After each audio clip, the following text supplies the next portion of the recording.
Meus irmãos, nós vamos, nesse momento, trazer uma palavra, e o tema dessa mensagem de hoje à noite é inabaláveis. Seria o tema dela. Eu queria que você abrisse a sua Bíblia comigo na carta de Pedro, primeira carta de Pedro, capítulo 5, nós vamos ler os versos 8 e 9. 1 Pedro, capítulo 5, versos 8 e 9. Já é no finalzinho ali, antes das cartas de João, aí tem Pedro.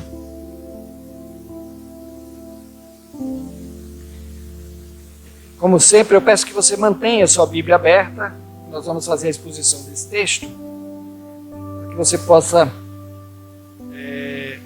ir acompanhando à medida que nós vamos guiando aí a mensagem. 1 Pedro, capítulo 5, 8, 9. Sentados mesmos, vamos todos acompanhar a leitura. Diz assim: sejam sóbrios e vigiem.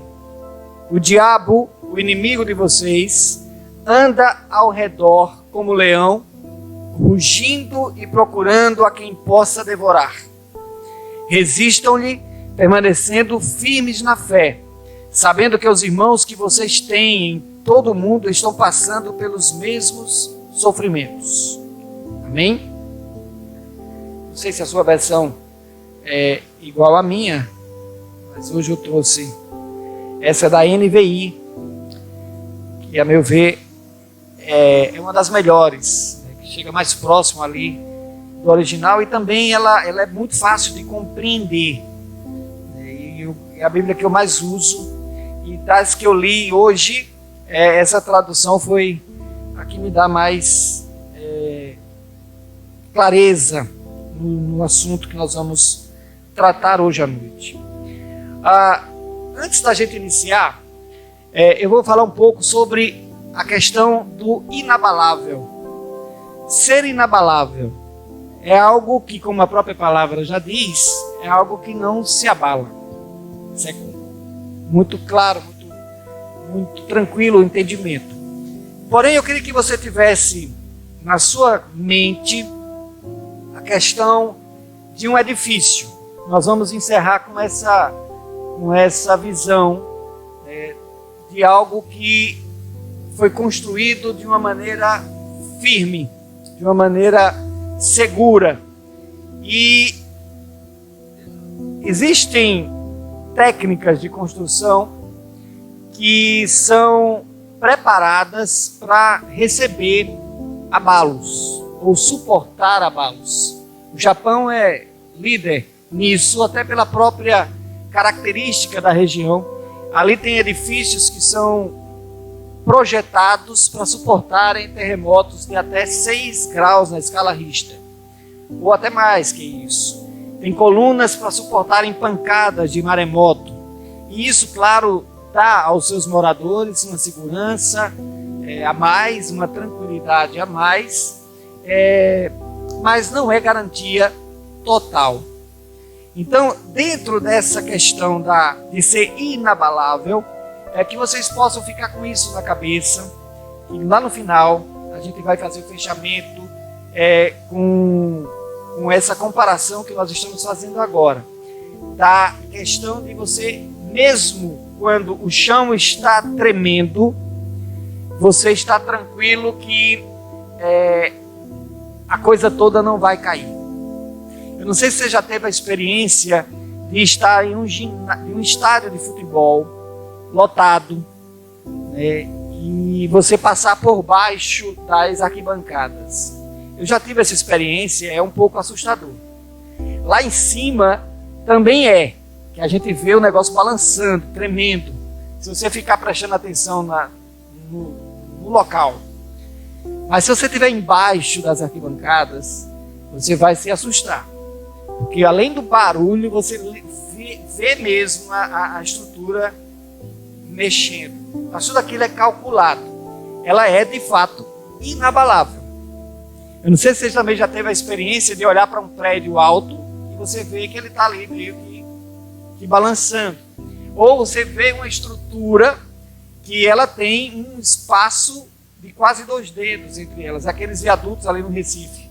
Eu já tive a experiência também de uma vez estar parado e passar um carro, uma cegonha, e à medida que a cegonha passava, eu sentia mesmo o meu carro balançar, né? E aí a impressão que dá é que vai cair, mas a engenharia diz que ele é inabalável.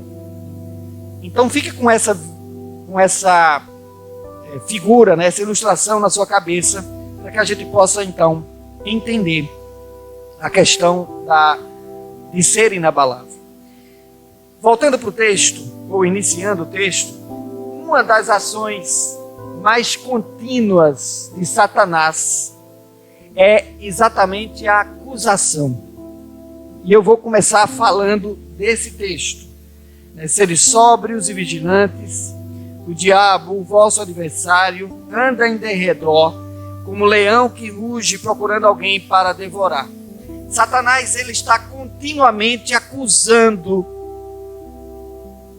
tudo e todos. Ele está sempre nos acusando Deus diante de nós. Que Deus é esse que diz que é amor e envia maremotos? Que Deus é esse que se diz amor e envia uma pandemia como essa e aí ceifa vidas de crianças, de idosos, de pais de família? Que Deus é esse que diz que é amor, mas existem milhares e milhares de crianças sofrendo com câncer em estado terminal? Eu não sei se você também já teve essa experiência de entrar numa UTI neonatal. Não é nada muito legal de se ver, não. E eu fiz isso. E fiz isso para tirar uma dúvida teológica. Vou abrir aqui o parênteses para os irmãos entenderem.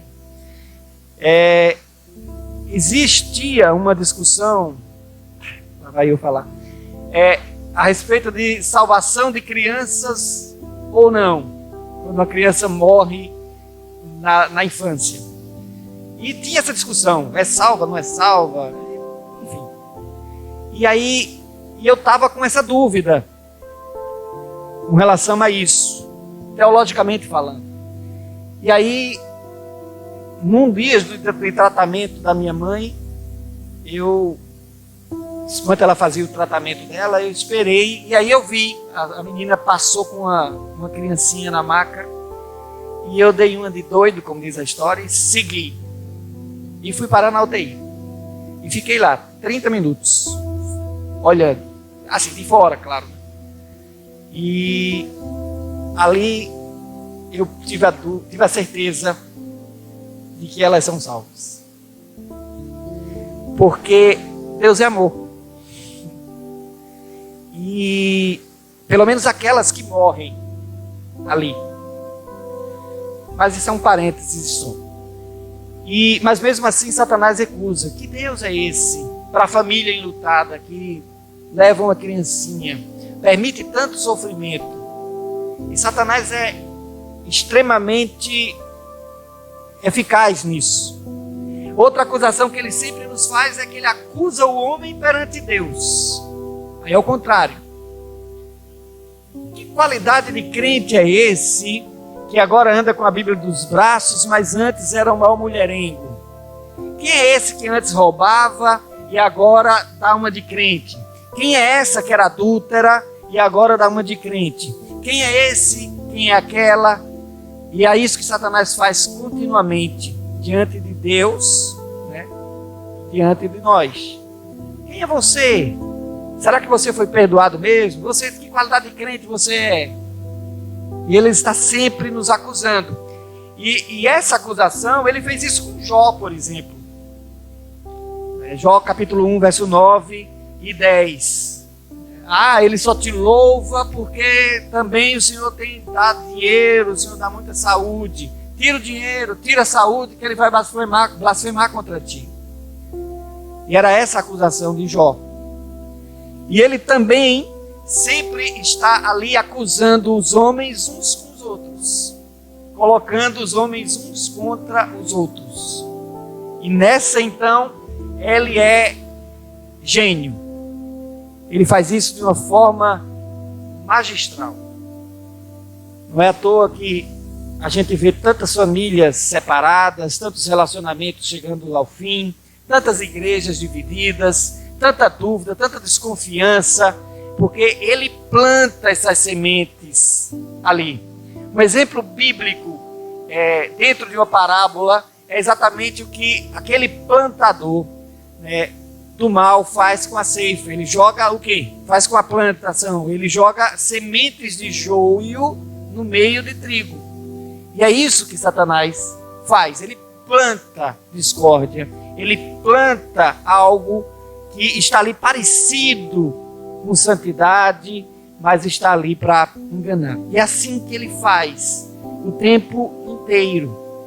E aqui no texto de Pedro, meus irmãos, ele passa a ensinar nessa parte da sua carta sobre algo muito importante que já teve muito uso na igreja e agora anda um pouco esquecida, mas é um tema muito importante, que é o tema da batalha espiritual.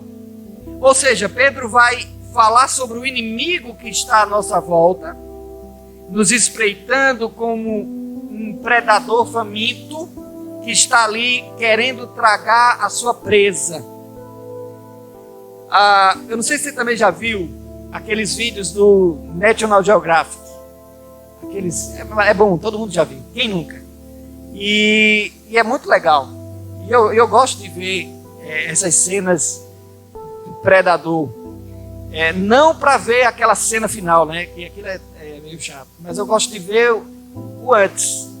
Como é que o predador age? Quando eu estava lendo esse texto, eu estava me lembrando disso. Como é que o leão fica quando ele vai atacar? O que é que ele faz? Como é que ele se comporta? Quem ele ataca? Como ataca? Por que ataca aquele que ele atacou?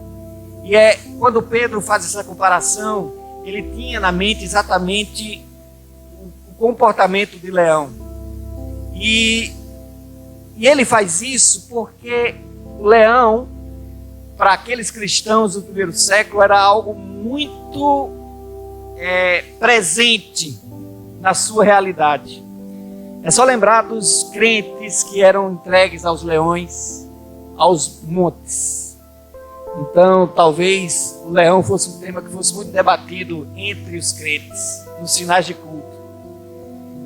A fulano morreu. É tanto que Paulo, lá em 2 Timóteo, ele diz: graças a Deus eu fui liberto da boca do leão. Ele foi condenado à morte, mas não foi pelo leão. Ou seja, Paulo tinha medo do leão. E Pedro vai comparar Satanás exatamente a esse animal, a esse predador.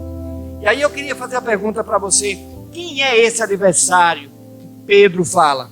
Ele é o diabo, como ele mesmo diz. Ele anda em derredor, ele vive rodeando a terra e passeando por ela, como está lá em Jó capítulo 1, verso 7. E o pastor Hernandes Dias Lopes, quando vai falar do texto de Jó, ele diz que Satanás é um turista antigo, ou um turista inveterado. É uma pessoa que vive andando pelos mares, pela terra. Ele vive passeando por ela. Ele conhece muito bem todos os locais e todos os lugares da terra. O diabo, ele não dorme e ele não tira férias também. Ele é um caçador incansável, esperando a caça cair nas suas armadilhas, ou fazer exatamente aquilo que ele quer que ela faça, como o leão se comporta, como o tigre se comporta, que ele se comporta de uma maneira que induz a presa a fazer o que ele quer, na hora que ele quer, para poder ele alcançar. E o diabo é cheio de estratagemas, cheio de estratégias. Ele está sempre atento às nossas brechas e às nossas fraquezas. E por isso nós precisamos ser cautelosos. Por isso a gente precisa ser cuidadoso. Por isso que a gente precisa vigiar, como diz o texto aqui de Paulo e de Pedro. E como ele age? Como é que Satanás age? Pedro usa aqui a imagem do leão, como eu já disse. talvez para fazer alusão à maneira desumana como Roma liquidava os cristãos, ou para lembrar, ou talvez até ele mesmo já tivesse visto alguns irmãos ali sendo devorados e estivesse presente na sua memória, que Pedro morava em Roma. Mas assim como o leão na caça, o diabo ele fica na espreita e ele anda ao redor do bando que ele quer atacar ou da presa que ele quer atacar. O diabo ele intimida, ele mostra que está ali, para que aí ele faz isso do mesmo jeito do leão. O leão ele se mostra presente quando ele está próximo a atacar, para causar pânico no bando, para que haja uma correria, e nessa correria ele consiga atacar a presa que ele já escolheu antes, que sabe que é a mais fraca, que é a mais debilitada, e ele vai lá certeiramente e pega aquela presa. Satanás ele faz do mesmo jeito. Ele não ruge quando ataca, mas ele ruge para espantar, para fazer o bando se dispersar, e assim ele pode atacar implacavelmente os crentes mais fracos, as pessoas que estão cambaleando na fé. E é muito difícil uma presa escapar do ataque do leão quando ela está isolada. É muito difícil. Raramente. O National Geographic também tem algumas escapadas fantásticas, né? E dos animais ali que estão debaixo do leão, mas eles milagrosamente conseguem escapar ilesos. É um ou outro.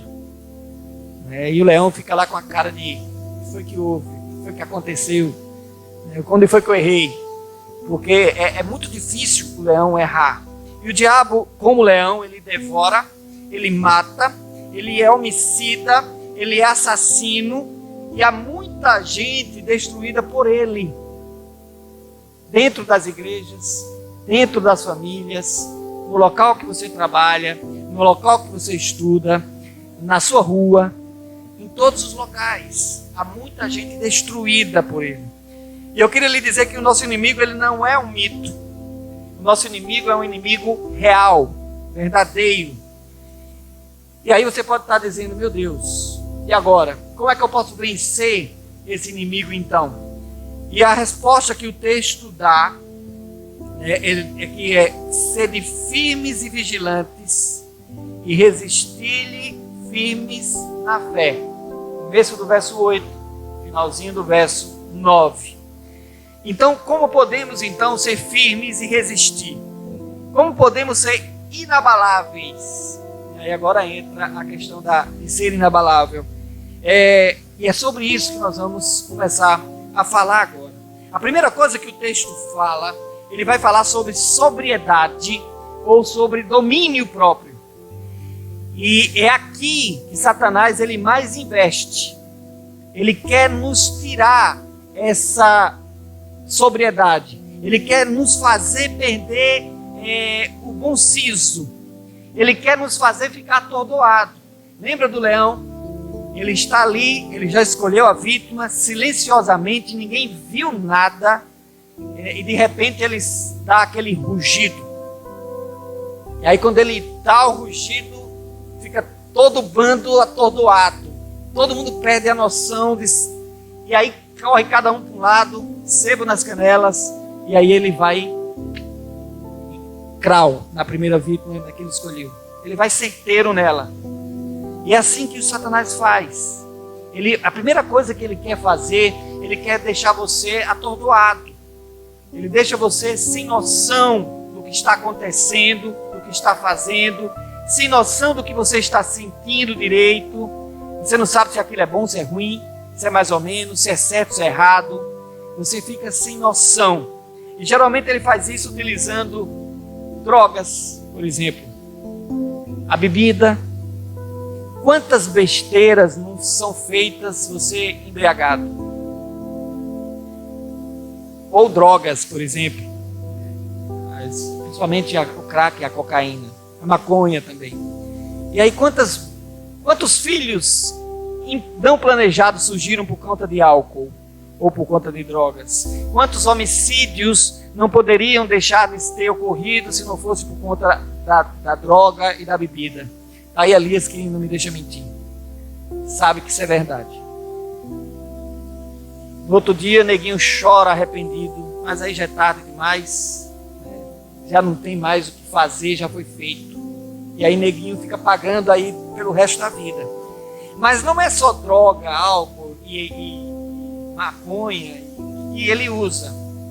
Mas ele usa algo talvez que esteja presente dentro de muitos de nós aqui.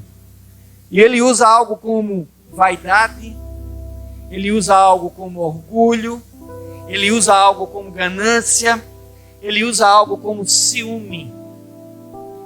Quantas mulheres já foram mortas por conta de ciúmes dos seus parceiros? E vice-versa também. É verdade? Quantos homens não tiveram a sua moral arruinada por conta de ganância?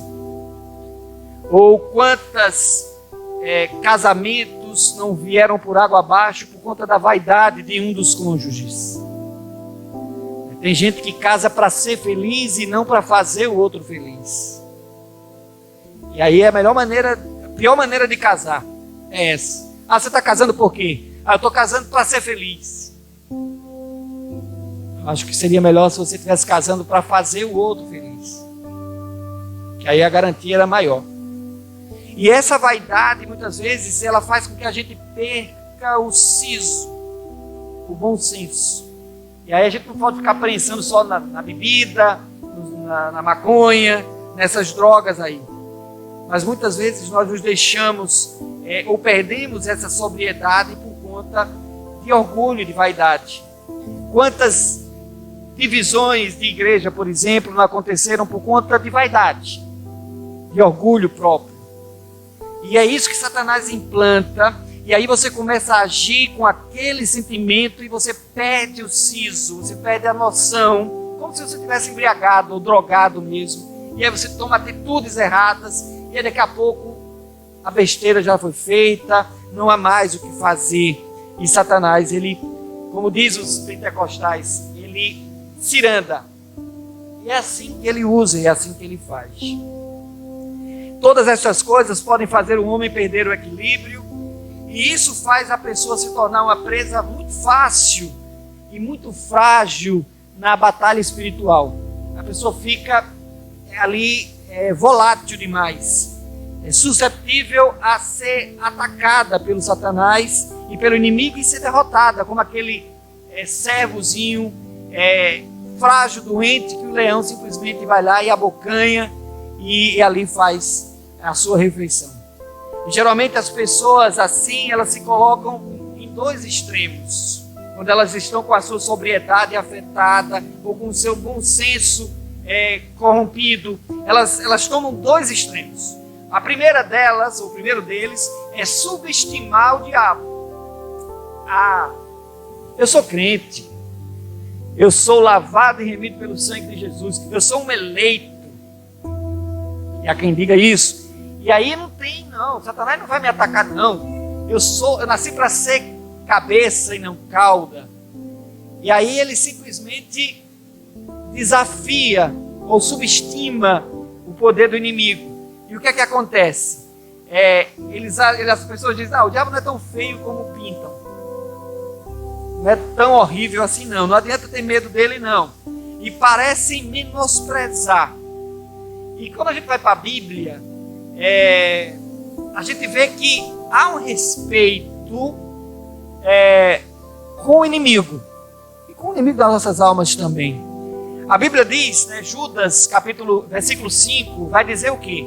Que naquela disputa que ele cita de Moisés, de Satanás com Miguel, com o arcanjo Miguel, diz lá que o arcanjo Miguel, ele não ousa proferir contra o diabo um juízo infamatório. Judas, versículo 5. Ele não ousa dar qualquer julgamento para Satanás. Ele só diz o que para ele? Deus te julgue. O Deus cuide de você. Algo semelhante nisso. Deus te faça justiça. Ele entrega para o Senhor, para quem deve, ele não ousa. Então, a gente vê que o próprio arcanjo Miguel, ele respeita Satanás. E tem muitos crentes aí que dizem, não, eu vou cirandar, vou provocar ele vir, eu vou pisar na canela do diabo, na cabeça do diabo. E a gente não pode fazer isso de jeito nenhum, porque nós somos humanos. E a gente precisa ter noção. Ou então outro extremo, que é tão perigoso quanto, é quando há crentes que falam demais do diabo. Aquele crente que fala mais do diabo do que de Jesus. Tem igreja que dá até um microfone para eles. Entrevista o diabo. E fica, diabo isso, diabo aquilo. Por que você fez isso? Por que você fez aquilo? E Satanás fica lá respondendo. E há quem diga que ele é responsável até por uma dor de cabeça. Eu amanheci com uma dor de cabeça, Satanás está cirandando, irmão. E não é bem assim. Não é para ser assim, dessa maneira. A gente precisa ser sóbrio. Dor de cabeça nós temos porque nós somos humanos. E também porque nós temos cabeça. E a idade chega, às vezes é vista, é tanta coisa. Ainda é o diabo. Tem um irmão que dizia, quando eu era criança, ele dizia, às vezes o diabo leva muita culpa do que não tem. E a gente bota muita culpa nele de que ele não tem também. E a gente não pode estar nesses dois extremos. A gente tem que estar o quê? No equilíbrio dele. Que é justamente o bom termo, o bom senso, o bom raciocínio. Ser prudente. A outra coisa que Pedro nos orienta a ser, além da sobriedade, é a vigilância. Nós devemos ser vigilantes. A ideia aqui é estar de olhos abertos. E aqui eu trago de novo uma expressão pentecostal. É aquela expressão que diz, abra o olho, irmão. Abra o olho. Então, quando você diz isso, é como se você estivesse dizendo, ó, Satanás está aí. Abra o olho, crente. Então, é essa expressão que nós precisamos levar a sério. Você tem que olhar no espelho e dizer, abra o olho, crente. Abra o olho, irmão. O crente precisa estar atento, acompanhando o que se passa ao seu redor, sempre olhando para o horizonte, como se estivesse esperando Cristo voltar. É aquela noiva, como nós falamos hoje pela manhã, é uma noiva que espera o noivo. Olha, está já chegando e tem que estar pronta. E na hora que ele chegar, lá vem o noivo. Então é assim que a gente tem que estar sempre atento, vigilante. E não estar preocupado se Satanás está dando uma dor de cabeça e não está. Porque ele está ali. Mas daqui a pouco eu vou falar do fato dele estar ali. E a gente não deve se preocupar pelo fato dele estar ali. A gente pode até pensar assim, ele está ali. Mas a gente tem que pensar também, o noivo vem ali também. Então, vamos ficar vigilantes e sóbrios.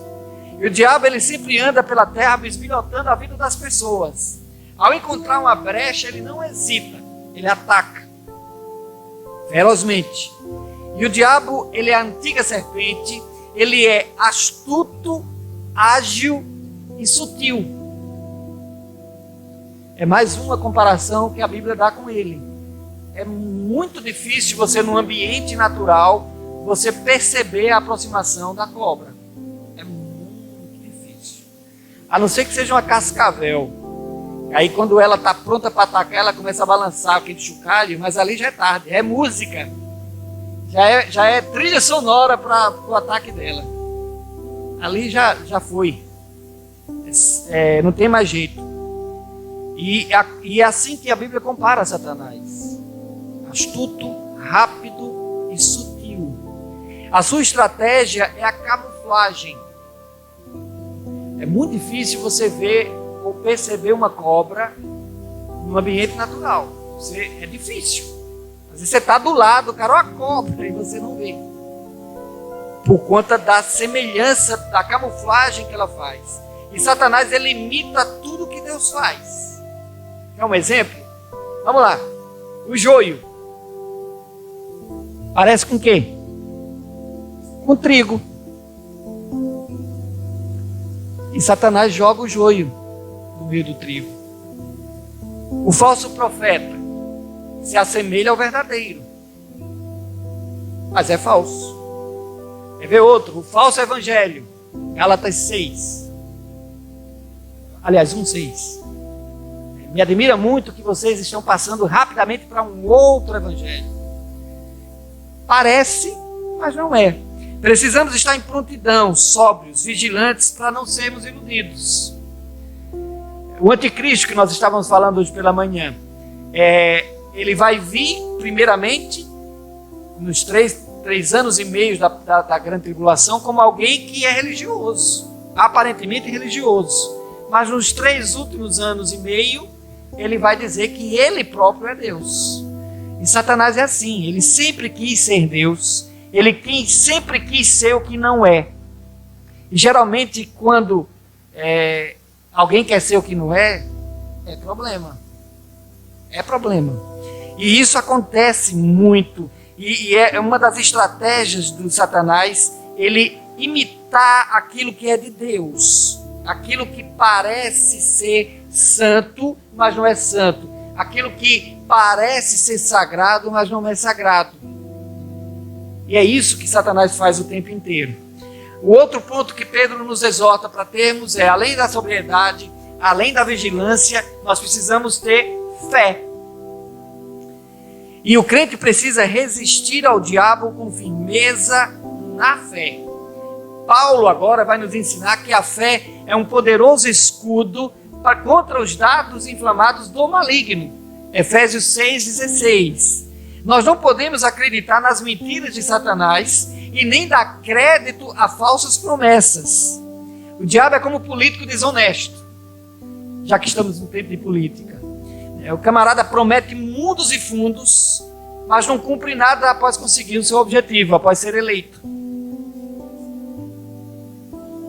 É assim que Satanás faz. Tem até uma história que o pessoal conta da campanha que o camarada vai para o inferno, aí o diabo manda ele escorrer descer depois descer para o outro, e aí quando ele vai para o inferno, aí o Satanás mostra uma coisa linda, maravilhosa, e depois ele sobe, vai para o céu, e aí quando ele chega lá no céu, ele vê aquela coisa tranquila, tal, aí ele diz, não, lá no inferno tinha meus amigos, eu tinha mulher, tinha diversão, tinha bebida, tinha festa, o senhor vai me desculpar, seu anjo, mas eu vou querer ir para o inferno. Aí eu disse, eu pego o elevador, desça, e agora não tem mais volta. Aí o camarada vai e desce. Quando desce lá, Satanás abre aquele calor dos infernos. E aí, mas o que é isso? Não, isso é um inferno. Mas ontem eu estava aqui, sou eu, fulano de tal. Não, eu sei que é você, mas ontem eu estava aqui. Não é que ontem nós estávamos em campanha. E agora o senhor caiu, seja bem-vindo ao inferno, está aqui seu. É mais ou menos isso que Satanás... É mais ou menos não, é isso que Satanás faz. Geralmente, o primeiro trago de cigarro é para provar. Uma viagem legal. O primeiro gole de bebida é para tirar a timidez. Não é verdade? A primeira transa é para abrir caminhos. E no final, destrói tudo. Vida, projetos de meninas e de meninos, famílias prematuras, crianças prematuras, famílias destruídas, casamentos destruídos. E é isso que Satanás faz. Não é nada daquilo que a gente pensava ser. Não é nada daquilo. E muitas vidas estão sendo tragadas pelo inferno por conta disso. E Tiago nos aconselha: sujeitai-vos a Deus, mas resisti ao diabo, e ele fugirá de vós. Não é que o diabo está em vós, em nós. Ele está perto. É a mesma ideia de Pedro. Ele está ao derredor. Então, Tiago está dizendo que nós estamos possessos. Ele está ali, perto de nós. E ele, se você resistir, ele fugirá de vós. E aí, muitas vezes, as pessoas do segundo grupo lá, né, dos que desafiam o diabo a toda hora, ele acha que resistir é enfrentar o trambolhão todo dia de manhã. E viver ali brigando, discutindo com um capiroto todo dia. Não é isso, não. Resistir é suportar as investidas. Lembra dos prédios do Japão que eu falei no começo? As ondas vêm, os tremores vêm, parece que vai cair, mas ele não cai. Eles estão o quê? Suportando, resistindo. E é essa ideia que Tiago nos dá e que Pedro também nos dá. E a palavra fé, tanto em Pedro, que ele diz lá, no texto que nós lemos, a palavra fé, ela pode ser entendida como fé mesmo, como sendo confiança em Deus, ou também como sendo um conjunto de doutrinas. E aqui, no contexto de Pedro, ele vai favorecer o entendimento da segunda interpretação, como sendo um conjunto de doutrinas. É a nossa fé. A fé como igreja, a fé como cristãos. É como os muros que protegem uma casa de invasão externa. Essa é a fé. É a nossa confissão de fé. É a nossa doutrina de fé. É isso que nós devemos discipular. É isso que nós devemos ensinar. É isso que mantém a igreja firme e forte contra as investidas de Satanás. Ou você entra no cristianismo para aprender isto, ou você vai entrar no cristianismo para ser presa fácil. Por isso que tem muita gente que entra na igreja, fica na igreja, mas não dura na igreja. Porque mora numa casa sem muro. Mora numa casa sem proteção nenhuma. Não tem fé cercando. Não existe doutrina. Não existe uma confissão de fé sólida, baseada na palavra de Deus. E é isso que nós devemos entender. E é exatamente isso que Pedro diz: resistivos ao diabo com fé. Quando ele diz aqui, resistir-lhe firmes na fé, no verso 9. O que vai nos proteger das investidas de Satanás é a doutrina, o conhecimento na palavra de Deus. E tem gente que ainda diz, a letra mata. Isso é Satanás que está colocando na sua cabeça, para que você não ou subestime o estudo da palavra de Deus. O crente verdadeiro, ele ama a palavra de Deus, ele estuda a palavra de Deus, não para ser inteligente, mas para ser forte contra as investidas de Satanás. Quando Satanás diz, se rebela, faça uma revolução na igreja, você diz, não.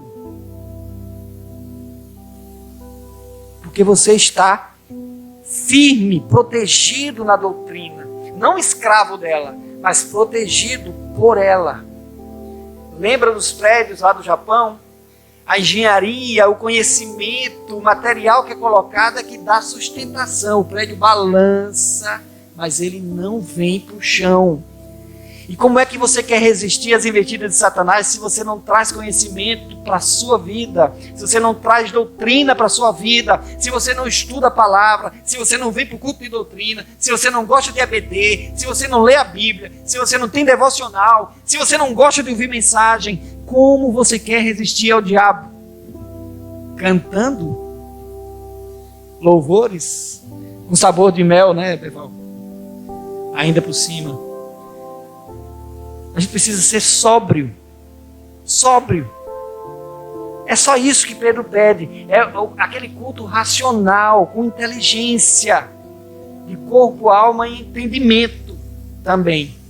E não aquela maluquice que a gente vê na internet, gente pulando, rodando, plantando. Eu já vi culto, como eu já disse aqui, de pastor botar pau de sebo no culto.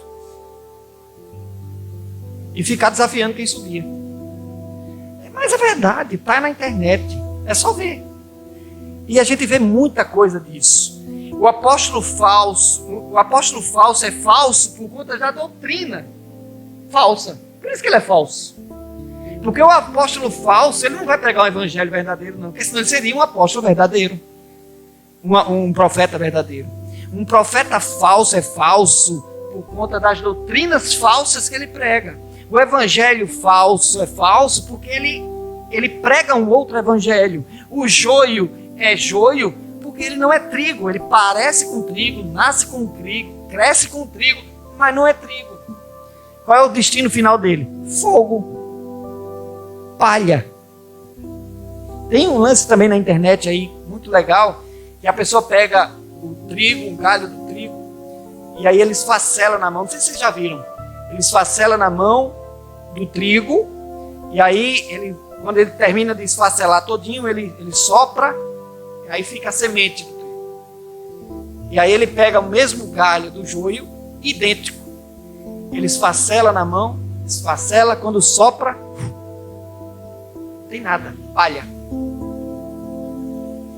Essa é a diferença de quem tem doutrina e de quem não tem doutrina. Quando o vendaval vem, não fica nada, derruba tudo.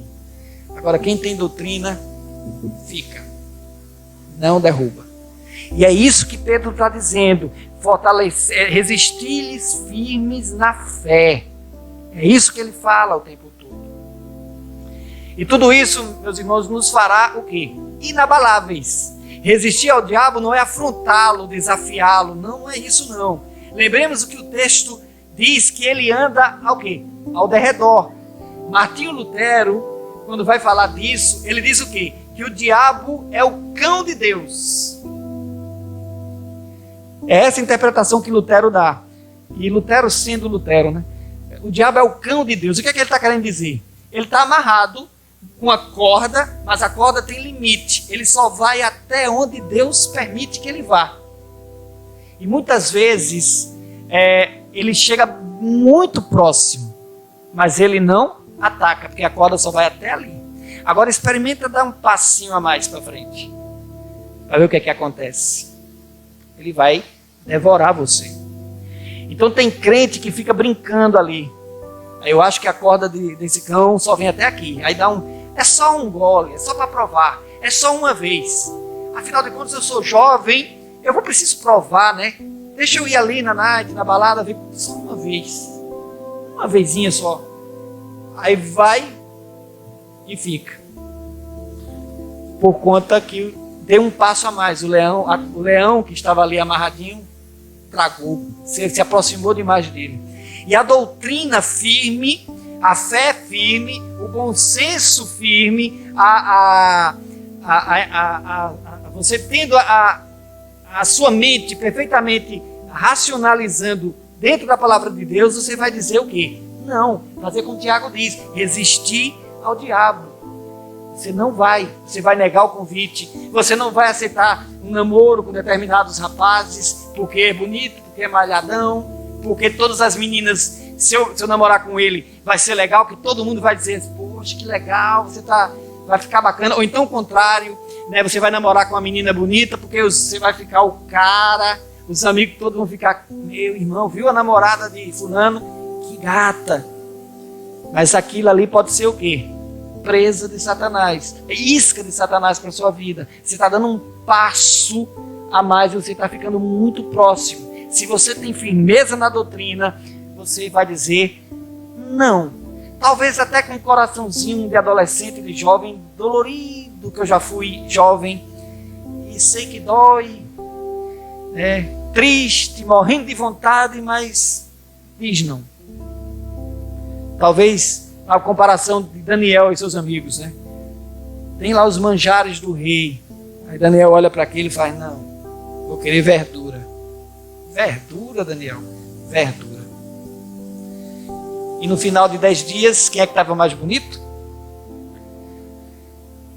Então é melhor ser impopular agora e ter uma família estruturada lá na frente, do que ser popular demais e depois estar na boca do povo, lá na frente. Com a sua família desestruturada, aquele carro maravilhoso virar uma abóbora, a princesa virar uma bruxa. E você acaba virando uma vida que era para ser feliz, uma vida infernal. Por conta de precipitação e por conta de que perdeu o bom siso. O que nos cabe, portanto, é permanecer longe e suficiente para que ele não nos alcance. E quem vai nos dar essa noção de distância é a doutrina, é a palavra de Deus. A vida cristã, baseada em crenças, baseadas em superstições, baseadas em emoções, ela certamente vai ruir. E você vai enfrentar o diabo arruinado. Porque superstição não dá para vencer o Satanás com isso. Com emoção, você não consegue vencer Satanás com isso. Com crenças, eu acho que, eu penso que, eu imagino que você vai ser tragado rapidinho.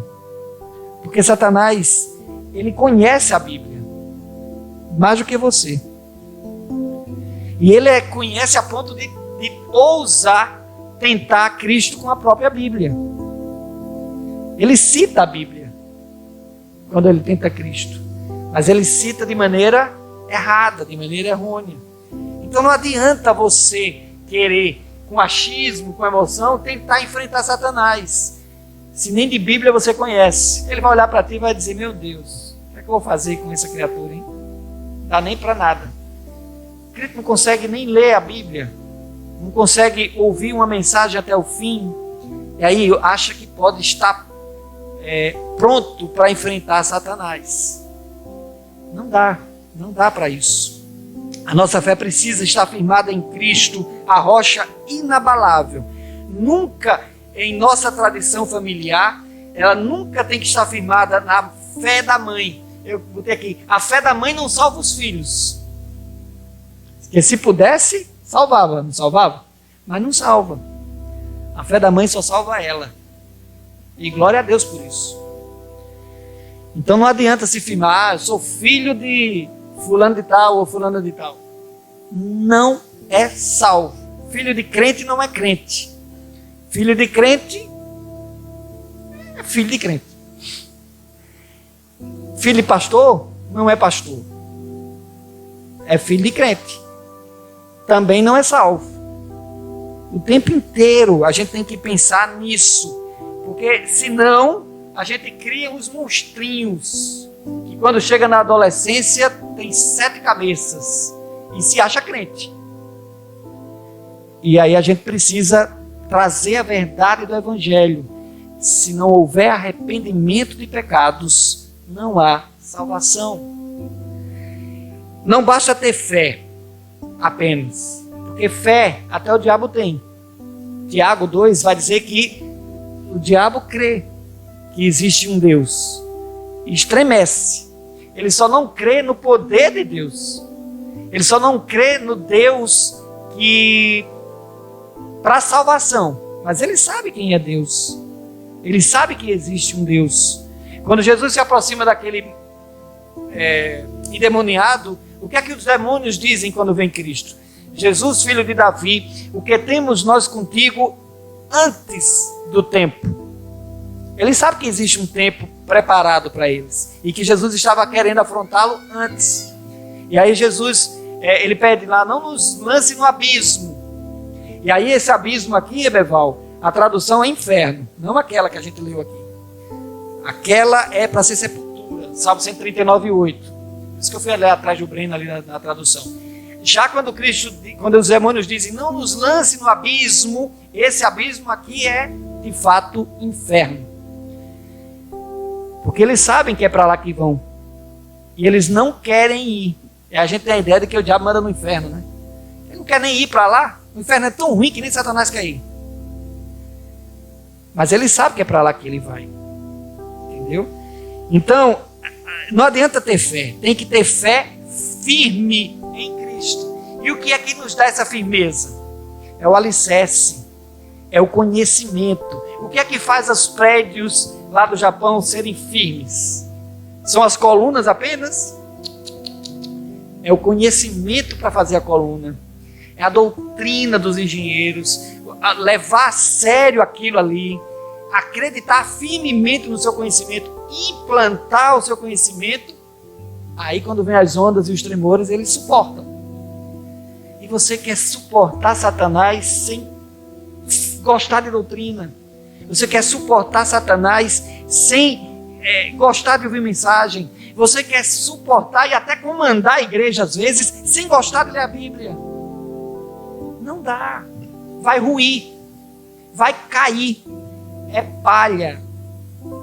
tem volume, parece com trigo, parece com crente, parece evangelho, mas é palha. O vento espalha.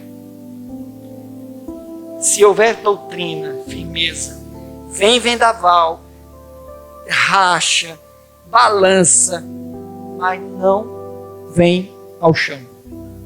Não vem ao chão.